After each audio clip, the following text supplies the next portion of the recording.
House to Capitol Hill today. He is pressuring House Republicans to support his massive budget package. That package includes cuts that could affect Medicaid, but this is how the president tells it. We're not touching anything.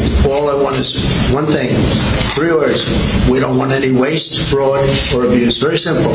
Waste, fraud, abuse. Other than that, we're leaving it. Medicare, we're leaving it. And CBS's Nicole Killian is on Capitol Hill tonight. So, Nicole, you have some reporting on what these Medicaid cuts could mean for everyday people. Yeah, that's right. Well, I would point out. Wait, didn't he just say he wasn't cutting Medicaid? What is going on? The president did tell me, as you heard there, that he doesn't want to touch Medicaid, but he was blunter with House Republicans in a meeting today, warning them not to F around with Medicaid. Now, Republicans insist that they don't intend to touch core benefits for eligible recipients, but keyword eligible recipients. Recently sat down with one Virginia woman who relies on Medicaid to treat her chronic health issues. Even with the smallest of cuts, that could cause states to restrict their programs. And then people like me that are working might get left out. And that's just what concerns me the most. The Congressional Budget Office projects that roughly 7.6 million people could potentially lose Medicaid benefits if this bill becomes law. But again, GOP lawmakers insist that a lot of the reforms they are making are about. And of course, that's primarily illegals. Tightening up eligibility, making sure undocumented immigrants aren't on the rolls, and also implementing work requirements for able-bodied individuals. Greetings and welcome back to Wolf Kage Los Angeles. It never fails, does it? The deep state is absolutely obsessed with stopping Trump. It's like a machine programmed to sabotage. They twist every word, spin every headline, and push every false narrative they can find. And for what? To protect their grip on power. Take Medicaid, for example, as we just saw in the video.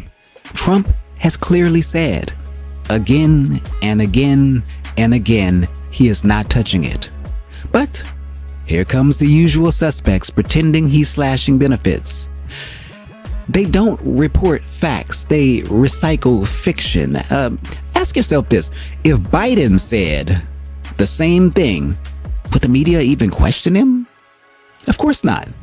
They call it bold, they call it compassionate, maybe even historic. This is about more than just Trump. It's about truth, it's about transparency, and whether or not we still have a free press or just a public relations arm for the DNC. The American people are not stupid, but they think we are, and they constantly lie to us.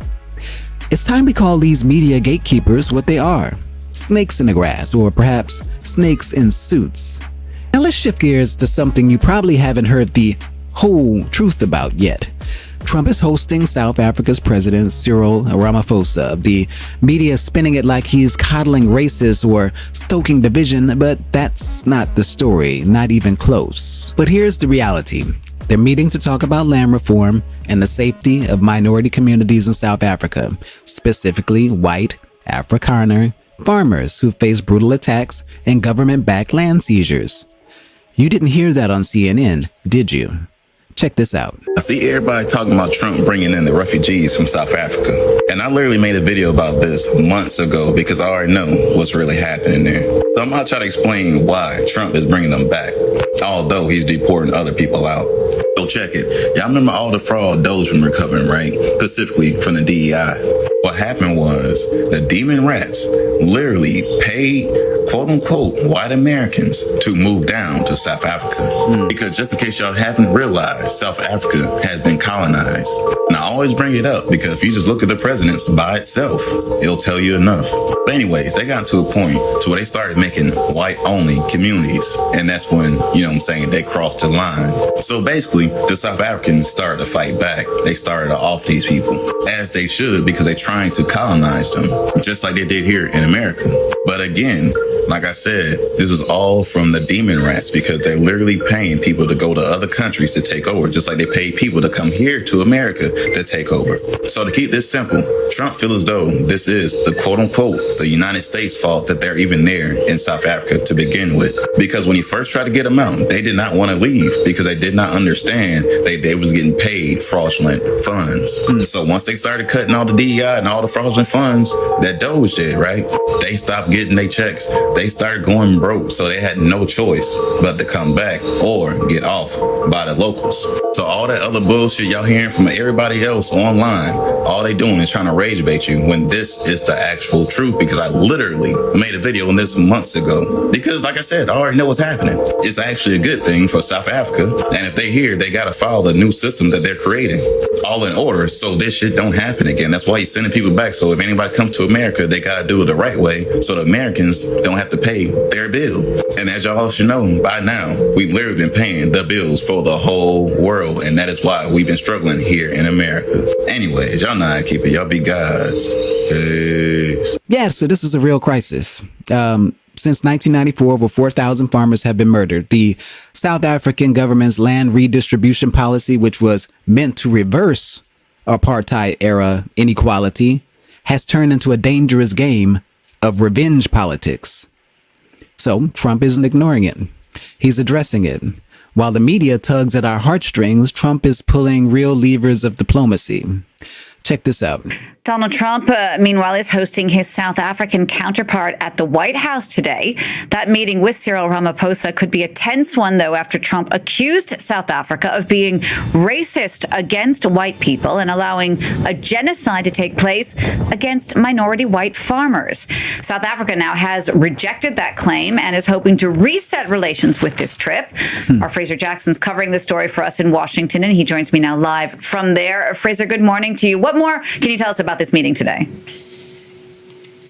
Well, South African President Cyril Ramaphosa was one of the chief negotiators in talks to end apartheid in the 1990s. And once again, he's going to need his skills and charm if he's to woo Donald Trump at the White House this Wednesday. Ramaphosa looking for a reset in relations between Washington and Pretoria after months of heated rhetoric and actions even between the world's biggest economy and Africa's biggest economy. Ramaphosa will be looking to speak in Trump's language and focus really on trade. Now, in 2024, over $20 billion worth of trade flew between the two countries, but only about a quarter of that was sold by the US. Trump's fixation on balancing trade relationships means that South Africa will likely present opportunities for the US to sell more to the African nation. But a White House official says that Donald Trump is planning on taking issue with some domestic equality laws as well. For example, under South African law, larger businesses must be 30% owned by disadvantaged groups. That includes Black South Africans.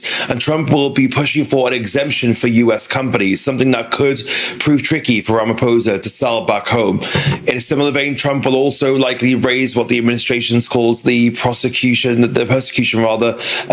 Afrikaners, the group who are descendants of early Dutch and French settlers. Trump has repeatedly, and it should be said without evidence as well, said that Afrikaners are being killed as part of a genocide, claims that South Africa refutes. But ultimately, if all else fails, the 72-year-old president of South Africa can also rely on a love that he and Donald Trump both have in common, that, of course, being golf. Ramaphosa has already invited President Trump to play a few holes at the G20 summit that's going to take place in South Africa later this year. Fraser, despite the golf, it does seem like there are going to be some sticking points in these talks today. How likely is it that things will actually go well for the South Africans on this trip to Washington? I think it really depends on what the key focus in these discussions ends up being. Like I said, the South Africans will be keen to mainly focus on trade and recentering the relationship with the US around that. But if things end up going south, it'll likely be because discussions centered around the perceived persecution of the white Afrikaners. Trump is already upset with South Africa because of the genocide case that it lodged against Israel at the International Court of Justice. But his focus now seems to be on what he calls the plight of the Afrikaners. And that's also also something that's been fueled by his friend Elon Musk, who, of course, himself is a white South African. South Africa's recent implication of a law as well, which allows the uncompensated seizing of land when deemed equitable and in the public interest, has drawn criticism from the Trump administration. That even prompted the US actually to welcome scores of white Afrikaners as refugees escaping racial discrimination just last week.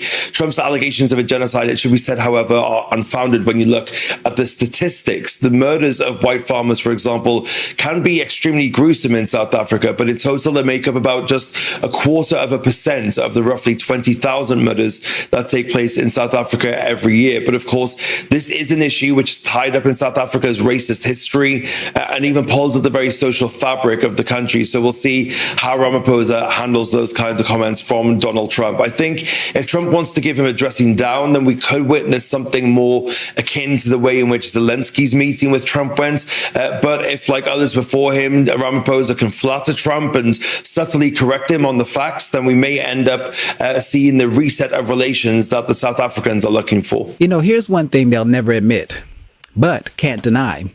Donald Trump is always looking to make a deal, and not just for a political show, but for peace. That's the difference between him. Think about it. When was the last time you saw a president willing to sit down with world leaders, friend or foe, and actually talk things out? North Korea, China, NATO, even the Taliban. Trump didn't hide behind bureaucracy. No, he rolled up his sleeve and said, "Hey, let's talk." That's what real leadership is supposed to look like. You don't get peace by preaching from a podium. You get peace by sitting at the table, hammering out terms, and walking away with a deal. Like him or not, that's something America used to respect. So why is it so controversial now? Because peace doesn't fit the media's chaos narrative. But truth, it works. And Trump is proving it. Anyway, that's it for today. I'm Wolf Kage, and this was Wolf Kage Los Angeles. If you felt this message, like it, share it, and hit that subscribe button. Until the next time, peace.